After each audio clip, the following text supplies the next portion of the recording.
Hello everyone, welcome to Comic Issues number 10.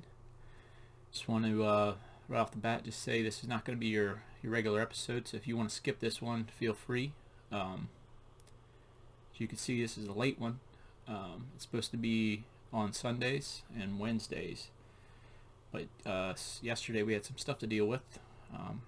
We ended up losing our dog. Not just the dog, she was my best friend, and you really I didn't know it until she's no longer here. So it's like that Cinderella song. You don't know what you got till it's gone. So I hope you guys keep that in mind.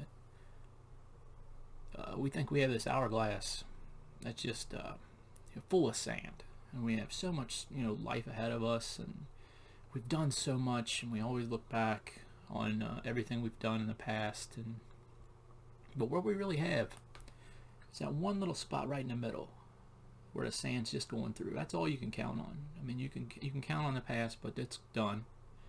There's nothing you can do about the past. You can look towards the future, but you don't know how much sand is in that hourglass. I certainly didn't think after I put the dog to bed Saturday night that Sunday she'd be gone and we'd be going through this. But that's what happened. So just take a second to look around and see what you got. I want to dedicate this one. There's going to be no wheel.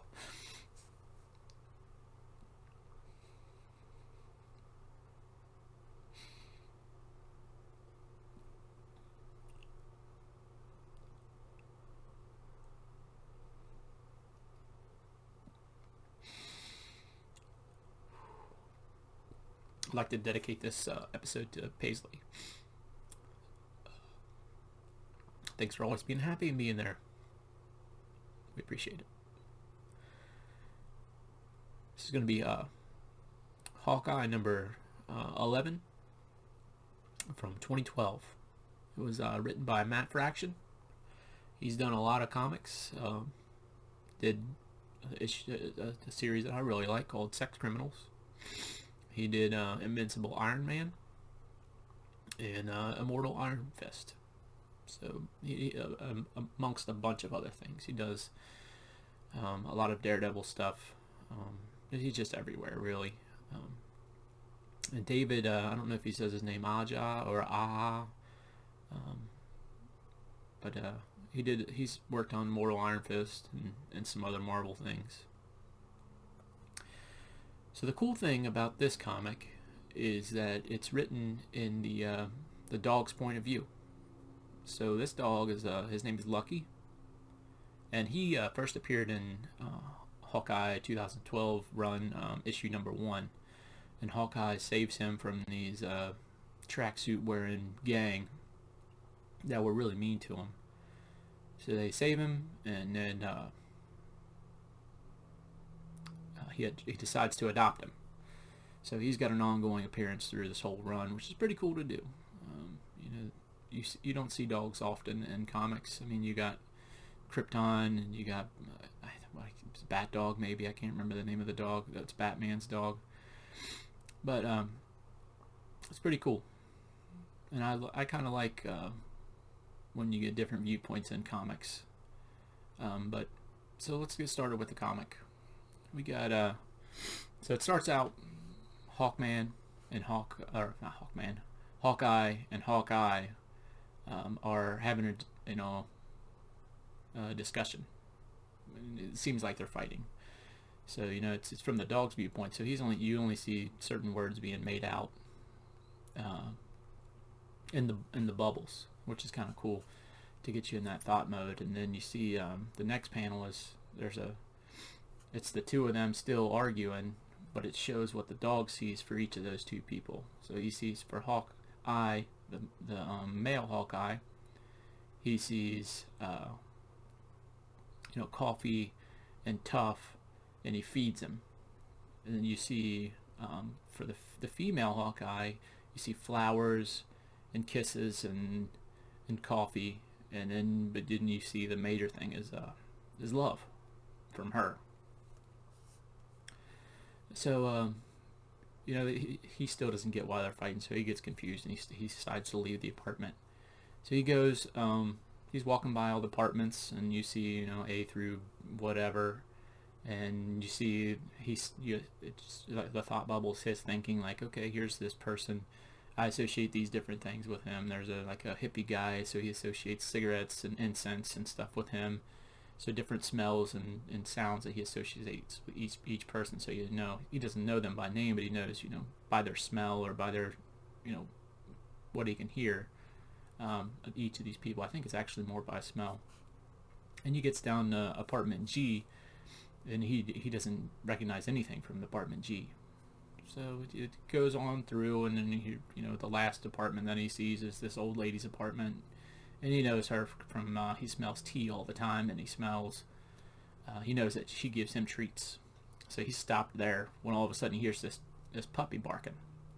So he runs outside to see what this puppy wants, and the puppy tries to get his attention, and so they go running up the stairs, and the puppy shows him this empty room, and it zooms down on this baseball cap, and there's a hole in the center of the baseball cap, and in that baseball cap it pans out, and then you see a guy there. So you're automatically thinking, oh, this is this guy's owner, this little puppy's owner.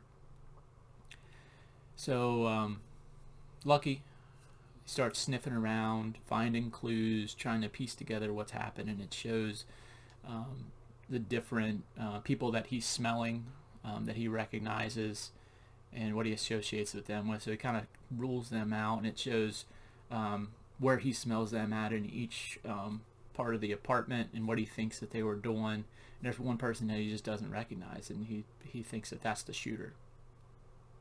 So he pictures him running outside and getting away.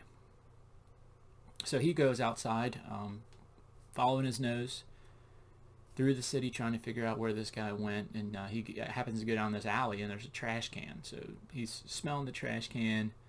He's smelling all these pencil shavings and all these different things, and piecing them together like, oh, these are all these different things. And then boom, it's over. He smells pizza. So he decides to stop and take a bite. He loves pizza. So all these people are calling him Lucky, and I forgot to tell you that his name was Arrow back in issue 1, when that's what the old tracksuit people called him. But anyways, so they've been calling him Lucky. Hawkeye renamed him Male Hawkeye, and it pops up, and it shows that he really calls himself Pizza Dog because he loves pizza. So he's known as Lucky the Pizza Dog. So while he's enjoying this pizza, he hears some commotion coming from around out on the streets. So he goes he's gonna help him out. He's gonna go help this person out, and he notices that they're fighting, and it's the tracksuit people. They're fighting out on the street, and they notice him. They say Arrow, and he notices that they're yelling at him. So he get images of him getting beat and mistreated pop in his head, and he quickly runs away. So he goes home where Hawkeye's there, and he's getting interrogated by the police because this person was found dead in their apartment complex. They tell him to stay in town and stuff. You can't really make out much, but you can kind of get the gist of the couple words that the dog understands coming through the speech bubbles. So Hawkeye starts petting him and tells him he's a good boy, and he just has a good relationship with the dog. And then the next couple panels is both Hawkeyes getting ready to go to this guy's funeral. So he tells him, Hawkeye tells Lucky to watch over the house. So he does, and he's standing outside guard, and he sees the little puppy walk by, and it pops up, and he's like, oh, he's kind of heartbroken because the puppy goes inside without him. And then his heart comes back together because the puppy turns around and invites him in. So they go in and they're just hanging out, and the puppy hears something that Lucky doesn't hear, but Lucky's not paying attention to the puppy. So the puppy starts biting him on the leg, and they get in this little fight until Lucky just figures out what's going on. So he looks out the outside and notices the tracksuit guys going up the fire escape up to the top of the I guess the roof or wherever. So they go rushing upstairs, and there's police line tape, and he goes through the police line tape, and he notices that there's three of them. There's two tracksuit guys, and there's this guy with a little teardrop under his eye, and it seems like he's speaking a different language, but I don't know if that's just because the words he's saying the dog doesn't understand, but it looks like a different language. So they start pulling guns out, and Lucky he's like, I'm gonna fight him. So he goes and he fights all three of them and bites them all. They try to shoot him, but they end up shooting each other in the legs and stuff, but they do end up kicking and hurting Lucky.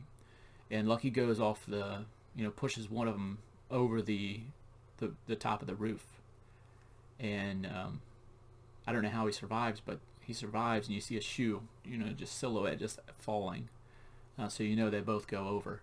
And then the next panel is them sitting inside of the old lady's apartment, and she's having tea, and it zooms in, and she's got this Uzi necklace, which I don't understand what that has to do with anything, but I guess that might be part of the gang or something from the previous issues. I'm not sure, but they made a point of, they had 3 panels of this Uzi necklace just zooming out, so I don't know what that is. But she's feeding tea to the bad guys, and Lucky and the puppy are there, and it seems like this puppy really wasn't trying to warn Lucky about that dead body. He was just showing him what his masters had done, because he's happy. He's there in the apartment, and in one of the Lucky, he's there just on the floor, and one of the people, the tracksuit people, start trying to come into the door with the key. Lucky hears this, so he bolts and runs out the door while the guy's trying to come in, and he escapes, and he gets down to his apartment where Hawkeye's just coming in, and he finds the shoe, and Lucky jumps into Hawkeye's arms, and they're happy, and he has no way of telling him what just happened, so it goes on from there that they're just enjoying each other's company. And then they start, Hawkeye and Hawkeye are still not getting along, so they decide to part ways. And Hawkeye, the female, she leaves. She's like, Lucky, come on. So Lucky goes with her, and they Hawkeye's like, what's going on? So I guess Lucky would rather be loved than what the other Hawkeye was giving him. So the last panel is him, them going from the East Coast to the West Coast. So I guess she's heading to the West Coast Avengers. I don't know if she's part of the West Coast Avengers or not, but that's where she's heading to. So it's just them in a convertible. Lucky's having the time of his life with his head out the side, and they're just traveling across the states. So that's it for this comic. I think you guys should really check this one out. It's a cool read. You don't really have to know much backstory. You just gotta. They give it to you in the first, the top of it, the top of the panel. They tell you where Lucky came from, or the intro of the story. They tell you where Lucky came from. They tell you who the main story people are by their faces, and that's all. It's kind of like a little one shot. It's pretty cool. I think this was voted like the best comic of 2013. So just pretty neat. Thanks for hanging in there with me. I really enjoyed making this one. Sometimes you just gotta move on. So that's what I'm trying to do, and just trying to keep myself in the pattern that I've had. That's it. Yeah, Paisley, you're a good dog. Thanks.